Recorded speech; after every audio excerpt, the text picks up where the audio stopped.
यहाँ पे जो डेथ हुई थी वो तो ईस्ट से आए थे।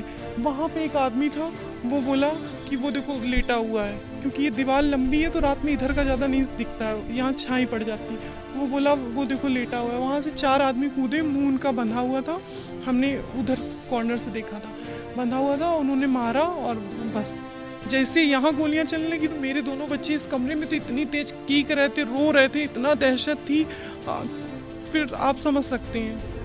जैसे जैसे वक्त बीत रहा है, विकास दुबे की हैवानियत के चश्मदीद हिम्मत जुटा रहे और कानपुर के बिकरू गांव की उस खौफनाक रात की कई कहानियां सामने आ रही हैं। लेकिन सवाल ये कि इतने बड़े अपराध को अंजाम देने वाला कानपुर का सबसे बड़ा क्रिमिनल आखिर गया कहां? ये वो सवाल है जो यूपी पुलिस को इस वक्त सबसे ज्यादा परेशान कर रहा है, क्योंकि दाग खाकी वर्दी पर भी है।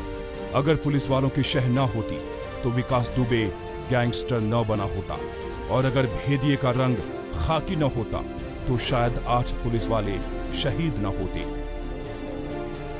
शायद यही वजह है कि महकमे ने मोस्ट वांटेड के सिर पर 2.5 लाख का इनाम रख दिया है और जगह जगह पोस्टर चिपका दिए हैं।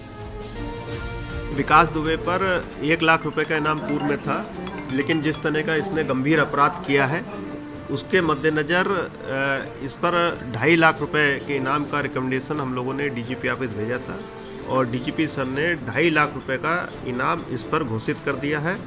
और अब इसके पोस्टर्स हर जगह लगाए जा रहे हैं, जिसमें इसकी इनाम की धनराशि में फोटोग्राफ जगह जगह चस्पा किया जा रहा है।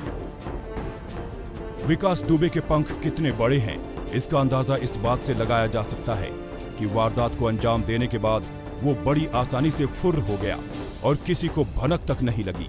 अब हालत यह है कि सूबे की पुलिस की करीब 50 टीमें उसका सुराग ढूंढने में लगी हैं। शक है कि वो नेपाल भाग सकता है, लिहाजा लखीमपुर तक नजर है। नेपाल से आने और जाने वालों पर कड़ी नजर रखी जा रही है। शक ये भी है कि उत्तर प्रदेश का सबसे बड़ा गैंगस्टर चंबल के बीहड़ों में छिप गया है। सरहदी राज्यों की, हमारे प्रदेश की विभिन्न एजेंसियों से लगातार संपर्क बनाए हुए हैं, और किसी भी तरह की सूचना आने पर हम उनको इमीडिएट असिस्ट करने की स्थिति में हैं। अपने स्तर पर भी हम तमाम सतर्कता बरत रहे हैं। इस बीच विकास दुबे की तलाश और उसके गुनाहों के सबूत खंगालने के लिए दनादन गिरफ्तारियां भी हो रही हैं। फतेहपुर के एक गांव से एक संदिग्ध की गिरफ्तारी हुई है। वहीं विकास दुबे की नौकरानी और 2 रिश्तेदारों पर भी पुलिस ने शिकंजा कसा है। साथ ही बिकरू गांव यानी विकास दुबे के घर पर पुलिस की पैनी नजर है।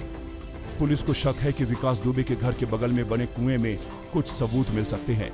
मोटर लगाकर कुएं का पानी खाली किया जा रहा है ताकि कुछ और रहस्यों से पर्दा हट सके। पुलिस को शक है कि कुएं के भीतर पुलिस के गायब हुए हथियार मौजूद हो सकते हैं। भले ही अब पुलिस वालों की नींद उड़ गई हो, लेकिन विकास दुबे के गुनाहों का अगर हिसाब करेंगे तो पता चलेगा कि उसमें पुलिस वाले भी बराबर के भागीदार थे, खासकर एसओ विनय तिवारी और उसकी पूरी टीम।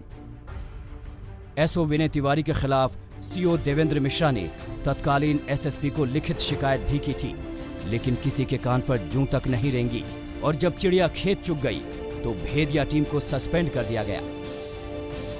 तो अब इसमें हमारी जांच चल रही है, और जांच में चौबेपुर थाने का हर सिपाही, हर कर्मचारी जो है हमारे जांच के दायरे में है।